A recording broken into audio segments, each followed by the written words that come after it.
This is chapter 2, kinematics in one dimension. So we're going to talk about uniform motion, instantaneous motion, finding position from velocity, motion with constant acceleration, free fall, motion on an inclined plane, and some advanced topics.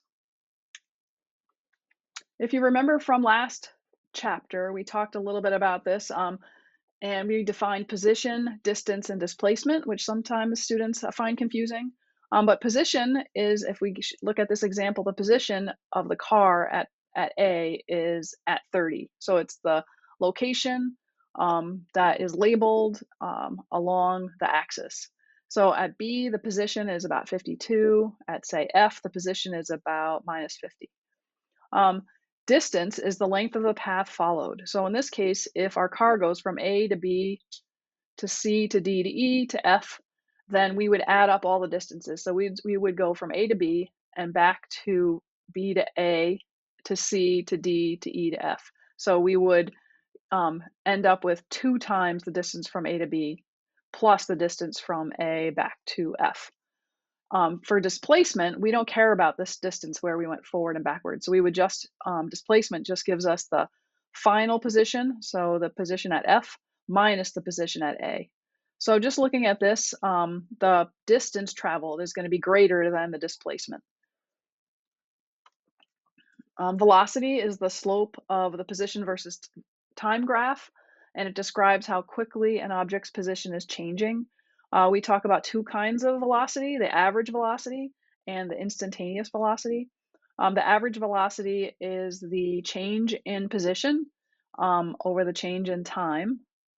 And so the change in position over the change in time, and we can find the change in position by looking at the final position minus the initial position over the time it takes between those values. So in this case, if we look at A, the A is our initial position, so that's xi, and it's at about 30 on this this axis right here. That's my x initial, and B is at position, I'd say about 50.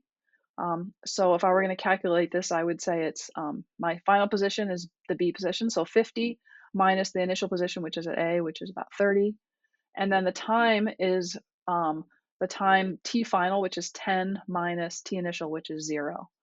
And so that'll give us our average velocity, and our units are meters per second. And that makes sense because we've got x is in meters and our time is in seconds.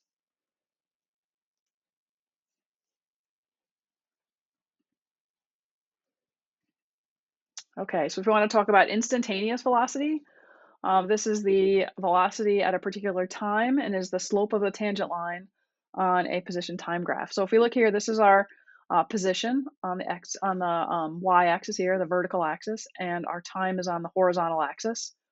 And if we go back and look at the previous graph, here, this is our position B. So we're just imagining that B could be this position or this position or this position or this position. That's what this is saying. Like this was our first, well, from the last slide, but as we move it back, right, our line becomes more and more steep and it approaches this green line here. And so the green line here is imagine that the change in time goes to 0. So right here, this limit as the time goes to 0 of the change in x over the change in t. And that is the definition of the derivative. So dx over dt. The limit of the average velocity as the time interval becomes infinitesimally short or as the time interval approaches 0. That is the definition.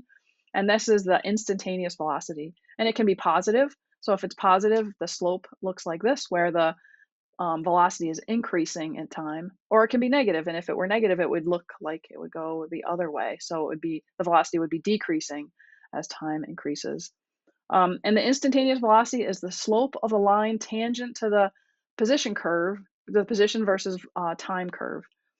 So it's the green line, and the blue line shows that as delta t gets smaller and smaller, they approach the green line. So as the time gets shorter and shorter, so the spacing from here out to here, as that gets shorter and shorter and shorter, then these lines approach the green line.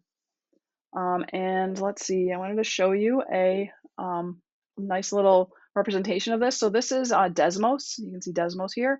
And I have a graph. So this graph, imagine that the the vertical axis is the position, and ignore that it's x here. We're going to say that the horizontal axis is time. And so as I move, as I let this go, the purple line here is showing me the slope. So that is the slope at that instant, at that location or instant in time on this graph. And so if I play, you can see that the slope at each position changes along this graph. All right, so here I have a positive slope, right? It gets shallower and shallower, so slope is decreasing, decreasing until I get to 0. And now it's increasing in the negative direction. So this is a negative slope. So negative slope here to 0 slope because of horizontal line, and then a positive slope on this side.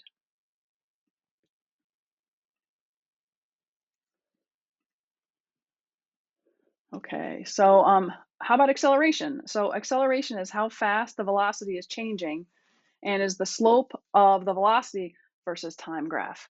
So in this graph here on the left, we see that there are two examples plotted, the Porsche and the VW, say, van. And we can see that on the horizontal axis, we have the velocity in meters per second, and on the so the vertical axis is velocity in meters per second, and the horizontal axis is the time.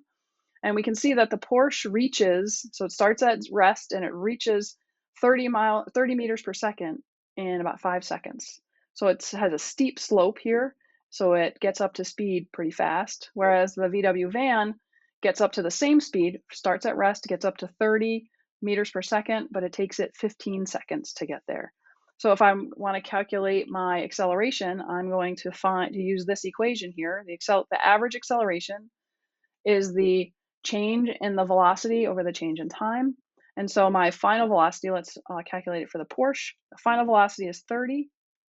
The initial velocity here is 0. And so I'm going to say 30 minus 0 over 5. So that gives me 5.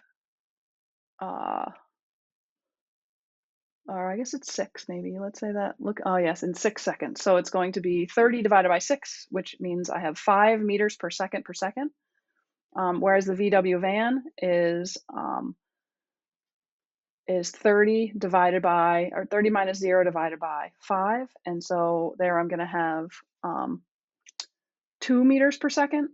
So I'm going to have 2 meters per second for the VW van, and I'm going to have 5 meters per second squared. So 2 meters per second squared for the van and 5 meters per second squared for the Porsche. Notice the units are meters per second for velocity, right? This is my velocity, so meters per second divided by seconds. So that means my acceleration is in meters per second squared. Like with velocity, the instantaneous acceleration is the slope of the tangent line or the derivative of the velocity with respect to time. So I can write the acceleration, the instantaneous, as dv dt.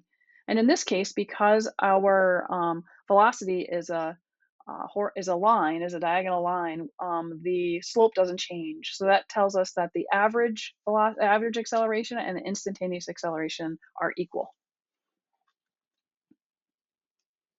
Okay, what about derivatives? So what do you need to know about derivatives? The derivative is given as ds dt, where s can be the direction of motion. So it could be in the x direction, it could be in the y direction, it could be along a diagonal, but we're going to pick the direction of motion and we're just going to call that direction s, so a generic variable that represents the direction of motion. And so the ds dt is the derivative of s with respect to time and the slope of the tangent line to the position versus time graph. Consider the function u that depends on time as u is equal to c t to the n. So that c is a constant and n is a constant. So in this example, we could have u is equal to, say, 11 t to the 4th, something like that. Then c would be 11 and n would be 4. And if we want to find the derivative, what we do is we pull the c out, so that's a constant. So we pull the c out, and then we take the power n, and we pull it out in front, and then we subtract 1 from that power. So we say n minus 1. So in my case, where I talked about 11 t to the 4th, here I would have 4. My c would be 11, and then I would have t with 4 minus 1. So that would give me 4 times 11, so 44 t cubed. That would be the derivative of if u is equal to 11 t to the 4th. Another thing to know is that the derivative of a constant is 0. So if I have u is equal to, say, 11 again, and I take the derivative, then I will have du dt is equal to 0. And lastly, the derivative of a sum is the sum of the derivatives. So if I have two different functions here that are a function of t, I can take the derivative of the u first, and then take the derivative of the w, and then add them together, and that'll give me the answer for the derivative of my sums. So let's try a problem. So we have this practice problem calculating a derivative. So suppose the position of a particle as a function of time is s is equal to 2t squared, where t is in seconds. We want to know what is the particle's velocity at t equals 4 seconds. Well, first, remember from our past slide here that this is our function u. So in our case, in the next slide, we have s is equal to 2t squared. So 2 is our c, and then t and n is 2. Okay, so this is our c, 2 is our c, and n is also 2. So n is 2 and c is 2. Okay, so let's look at just the math, right? So if we want to use this equation that we just saw on the last slide, we can plug things in. So we get the velocity is ds dt, and here we have 2, so that's our constant. Or sorry, this is our n is 2, right there. And then we're going to take c is 2, and then we're going to say 2 minus 1 is 1. So 2 minus 1 gives me t to the 1. So I have 2 times 2, that gives me the 4, and then times t. Now, you might say, well, wait a minute, that tells me that my velocity is in units of seconds, which isn't right. So let's do it with seconds, or let's do it with units. So if we use units, then we're going to say ds dt is equal to the derivative of this function. And now what we're doing is we're just giving this constant, the 2 value up here, actual units. So this is just a constant, so we can pull that outside, right, and then take the derivative of just t squared. And so when we do that, we keep our constant, and then when we take the derivative, we're taking 2 times t, and then we subtract 1 from the power. So 2 minus 1 gives me 1. So that's why we get 2t from here. And then we do the multiplication, 2 times 2, we get 4 meters per second squared. And then when we multiply it by t, our units come out, and we get 4. If t was equal to 1 second, we would have 4 times 1 second, and so then one of our seconds would cancel. And we can also look at the graph. So here is a graph of a parabola, right? T squared gives us a parabola, and this is our s in meters, and our t is in seconds on the horizontal axis here. And we can calculate the slope at each one of these points, right? Just by using this 4 times t. So if we have our t is 1, then our slope is going to be 4. If t is 3, right, our slope is going to be 12. And because we know this is a parabola, and we know the function the function for velocity is a function of t, we know we're going to have a line, right? And so we can find that line by plugging in these points for 1 and 3, and 0 as well, and be able to plot our line for the velocity. To find the displacement, we can use the velocity versus time graph to find the displacement, and we can do that by finding the area under a velocity versus time graph. So let's just talk about the math for a minute. So we have our focus. So here we've got our delta S, right? So this is our displacement, is just the final position minus the initial position. And that's going to equal this integral. So the integral of the velocity is a function of time. And we have our initial time and our final time. So we can calculate our final position just by rewriting this equation just a little bit. And this is the part that's the area under the v versus t graph. So if we have this example, right, we've got a v versus t graph, and we have a typical example where our velocity is increasing linearly with time, and we want to know how far does the racer move during the first 3 seconds.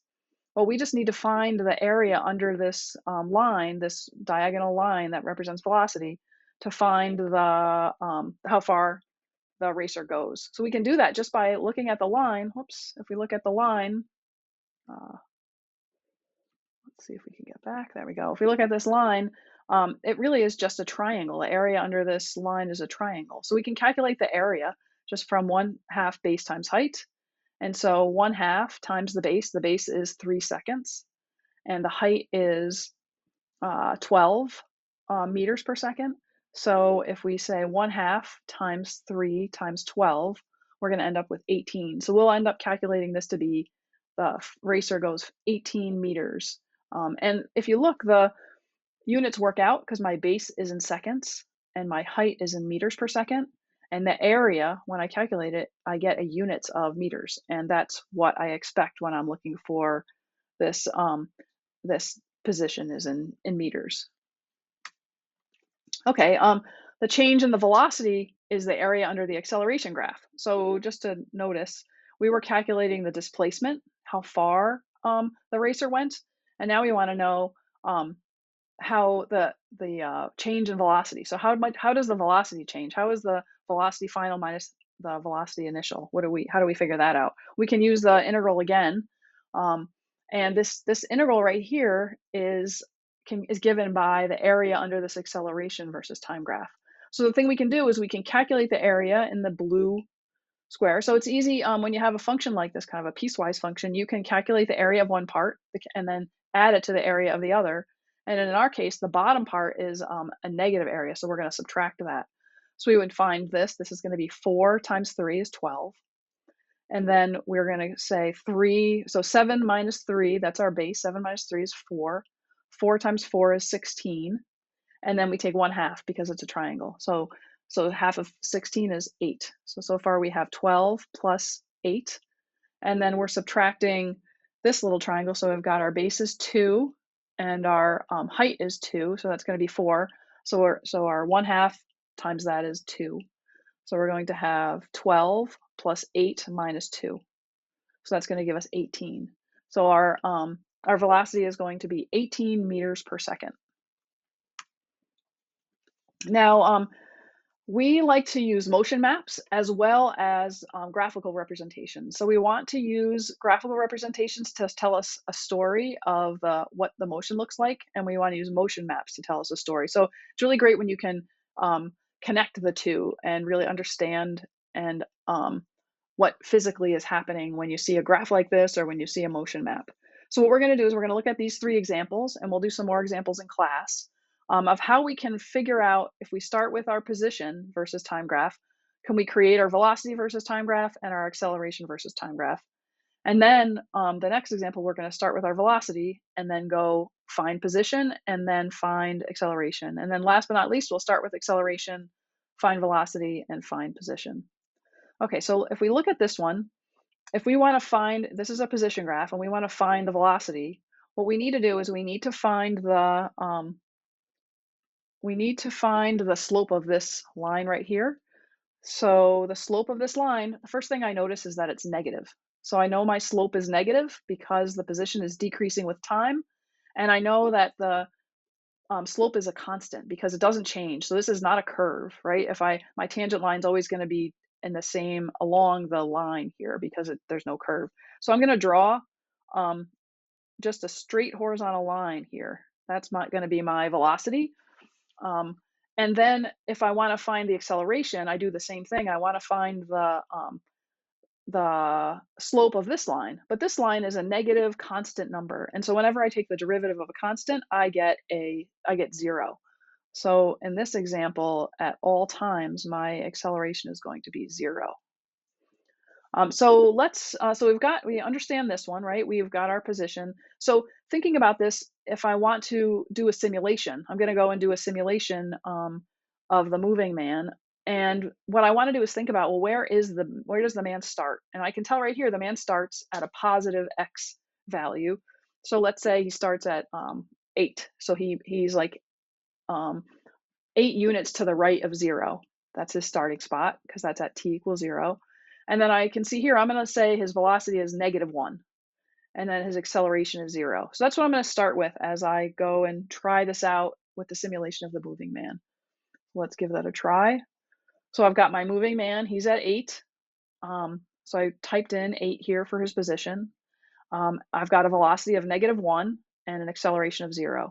And so the thing I want you to do is watch as he moves. Once I hit play, he'll move, and it'll show you his velocity vector, meaning how fast he's going. And velocity here is -1, but notice there's no acceleration. So we would expect the velocity arrow to stay the same because the velocity is not changing. So if we watch, our velocity arrow, that little red arrow there, is staying the same. And I'm going to stop him right about here. And the reason I stopped him here is because I say he started at 8 and he stops at 1. And I don't think in our graph he goes beyond, yeah, he doesn't. He doesn't go get to x equals 0. So over here, he did not get to x equals 0. So I feel like I modeled him pretty well in terms of my simulation here. And notice when I go back and forth, I lose my info. So I'm just going to write it back in. This, and my purple is going to be like that. Okay, so let's look at this one. I want red. Okay, so if I look at the velocity here and I want to calculate position, what I want to do is look at the area under the curve. So the area under the curve, what I can do is I can think about, I think I want red, yeah. So if I were to like take the area here, right, all inside of here, and draw it up here, I might have something like right at this spot, I'm going to have like something like that for my area. Oops. And now if I go over here and I find the area all the way out to here, I'm going to have, oops, I'm going to have something like this, maybe. And then if I go out to here, right, my area, if it were extended, I would have like the whole triangle here. And that's going to give me something like up here. So what I'm going to have is a curve, right, that looks kind of like that. So that's going to be my position. Notice that it starts at x equals 0. I don't know that it could start somewhere else, but that's what I'm going to assume it is now. Just because the velocity equals 0 does not mean that that my position is equal to 0. It could start somewhere else, and it would just shift this curve vertically upward or downward. Okay, so now I'm just going to erase my messy. I don't want a clear screen, but I'd like to just erase this so you get a good picture of it. Okay, so now I'm going to try the next one, and let's look at this one. I've got a positive slope diagonal line, so that tells me that my slope is a constant and it's positive. So I'm going to have something that looks like this. And let's say that this value is, I don't know, 1. So our acceleration is a constant value of 1. We start at x equals 0. So let's try to do this in our simulation. And I'm going to lose my values here, but remember this shows me the that this doesn't look like that, right? It's not a line, it's a curve. I'm a positive velocity, and velocity is increasing. And then I have a positive acceleration. Okay, so I'm starting at x equals 0. Great. I have a velocity, and I start at 0. And my acceleration is 1, and it's in the positive direction. So I'm going to expect this person to move to the right, and his velocity should be increasing. So let's see if that happens. Whoops, I forgot to put in a 1 here. Okay, there he goes. You can see his velocity vector too is increasing. Notice, let me just put him back. Reset this to 0, this to 0. And I'm just going to clear. Okay, so he's at 1, and now let's watch his velocity vector. It should increase. Watch that. Oops.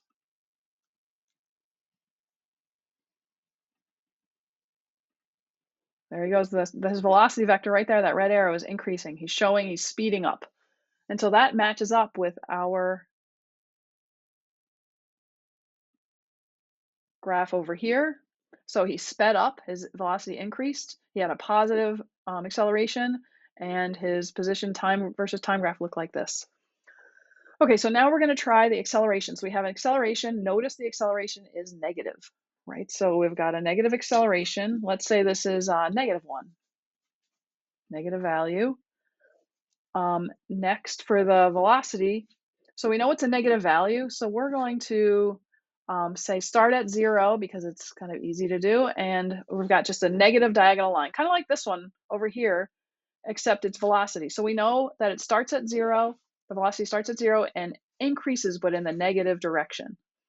And then what the last we're going to do is we're going to say, okay, this means that our velocity starts at 0. So we've got something that looks like this, and then becomes more and more and more steep here. So I'm going to say that this is, let's say 8. It's at a position of 8. My velocity is going to start at 0, and then my acceleration is going to be a constant 1. So let's test that out on our simulation. We've got 8. We've got our velocity is 0, and now we're going to say this is going to equal -1. Okay, and we're ready to go. So notice he's speeding up. And let's check. I don't think he got to 0. He just got to 0. Okay, so let's try that one more time. Make this 0, this 8. Oops.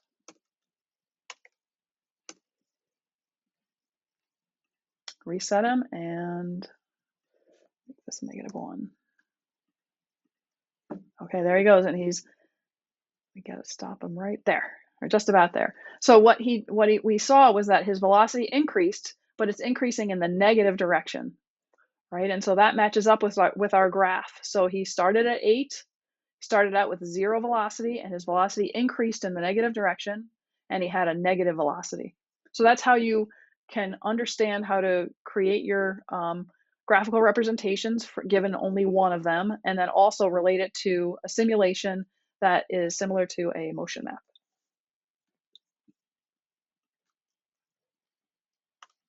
Okay, so next we have the kinematic equations. So these are the equations for the x direction. And if we wanted to write these equations for y or z, we could just replace, instead of wherever you see an x, you could replace it with a y or a z. So that's just, these are for one-dimensional 1D equations. So we're only considering one direction of motion. And it's just simple. One of the typical things we do is just assume that everything's moving in the horizontal direction, except when we have things that are falling in free fall, which we'll get to in the next video. But you can see here, this is saying that our final velocity is equal to our initial velocity. Sometimes our initial velocity, we can write it v subscript I, or v sub 0, or v naught, sometimes it's called, plus a, the acceleration, times the time.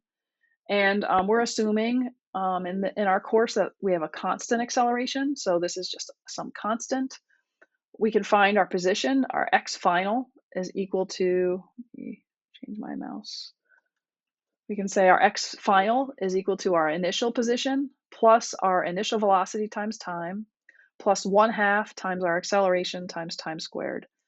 And then there's another equation that we can use to solve when we have velocities and acceleration and position, but we don't have time. This is a handy equation. So v final squared is equal to v initial squared plus 2 times the acceleration times the change in position. So our x final minus x initial.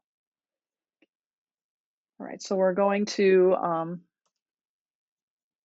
see, try a problem. If I can back. There we go. Okay, and let me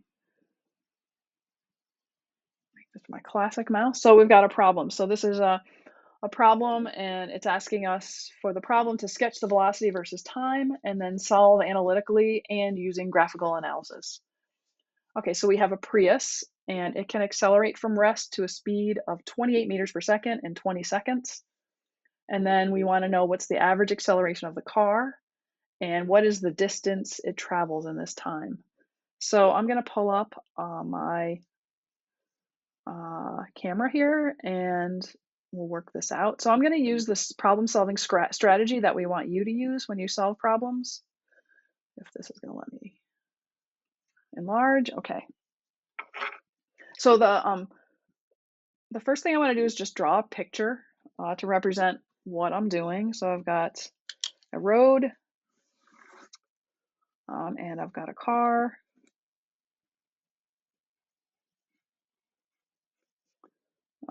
Put our little thing right there. And we're going to say that this is our x equals 0.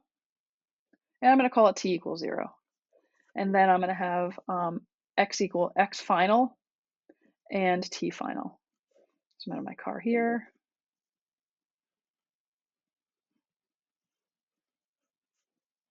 There we go. Okay, and I know that this car is starting from rest and then it's moving this way. So I can think about its motion map. So I'm going to draw a motion map. And I know it starts at 0, so I'm going to draw a dot for its motion map, and I'm going to start with a little arrow, dot again, and a bigger arrow, dot again, and an even bigger arrow. Just to show that my car is the displacement. So each one of these dots, the interval between dots is the same amount of time, so let's call it 1 second. And I can see the arrows increase for the velocity for each arrow. So that's telling me that my velocity is increasing. I'm also going to show my givens and finds. So I'm given, let's see, the velocity, the initial velocity is equal to 0, and the final velocity is equal to 28 meters per second. And I know my t final is equal to 20 seconds. And what I have to find is the acceleration and the distance, so x final. So I'm using the problem-solving strategy, and in our problem-solving strategy, we need to have a picture, which I have, and we need to have so this is my picture, and we show my coordinates as well. I'm moving in the x direction, and I'm labeling my x equals 0 and x equals final. I'm using a motion map, so I'm representing the motion with dots for the car, and then the velocity arrows to show that the velocity is increasing, and I'm including a list of givens and finds. The next thing I want to do is I want to use my general equation. So the general equation I'm going to use here is that the average velocity in the x direction is equal to delta v over delta t, and that's the same as v final minus v initial over delta t.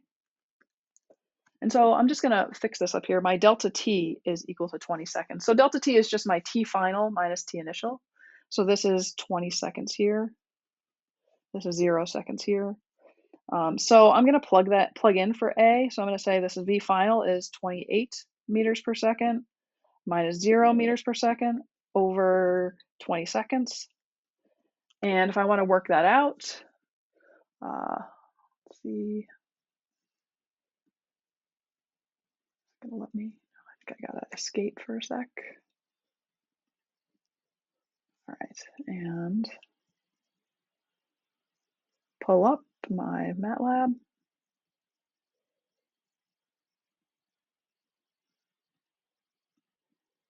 There we go. All right, I'm just going to hide this for just a minute. Oops. Okay, so I want to do a quick calculation here. So I'm going to say that my V final is equal to 28. My V initial equals 0. And my t, delta t, I can call it dt, or delta t, is equal to 20. And so now if I want to find the acceleration, A is going to equal V final minus V initial divided by delta t. Oop. Oh, I spelled wrong. Okay, so there we go. Okay, so my acceleration then is equal to 1.4 meters per second squared. Notice that I have meters. Oops, hold on 1 minute. And bring up my W.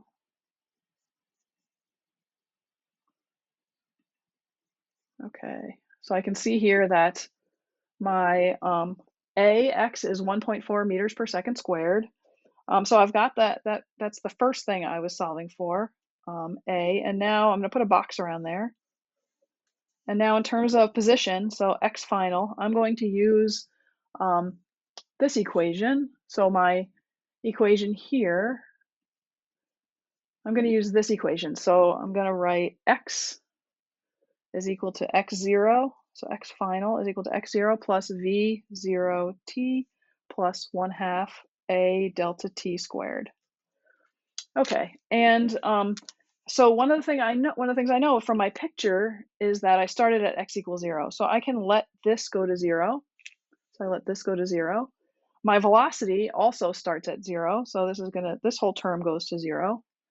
And these are the assumptions I know from the problem, right? That I get from the problem. And so my x final then is equal to 1/2 times a times delta t squared. And I can plug in 1/2, and a is equal to 1.4 meters per second squared times 20 seconds squared. And so I'm going to pull up my MATLAB again.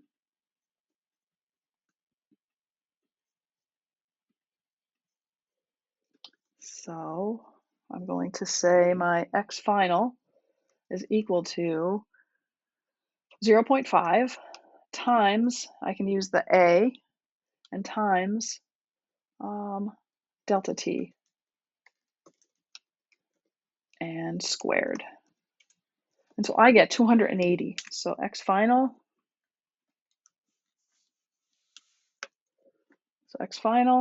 is equal to 280, and then figuring out the units, I have second squared here, and I have second squared here, so they cancel, and I'm left with 280 meters. So I'll box that as well.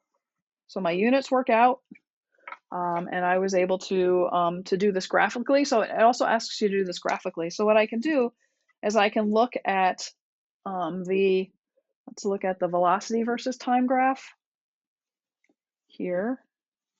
So velocity versus time, and I know I'm going from 0 to 28. If I want to calculate the acceleration, I know I'm going to have a positive number, so I'm going to have something that looks like this, and I can just take the slope.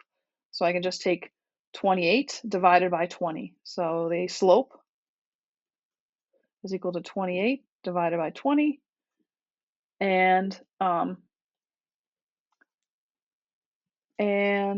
that gives me the slope is equal to 1.4, and that's the same as my acceleration, meters per second squared. If I want to go the other way, right, I have velocity versus time, and I want to find position versus time, right? I can find the area under the curve. So if I want to find the area under the curve, then I'm just going to take 1/2 base times height. So I'm going to have 1/2. My base is going to be 20, and my height is going to be 28. And so I end up 1/2 times 20 gives me 10, and I end up with 280. So at 20 seconds, I know that my value for x is going to be 280. So I'm going to have something that looks like this. And this is the point that goes with that answer. Okay. So let me close this out for a minute and go to the next that problem. Okay, and we're going to stop right here, and we'll cover free fall on the next lecture.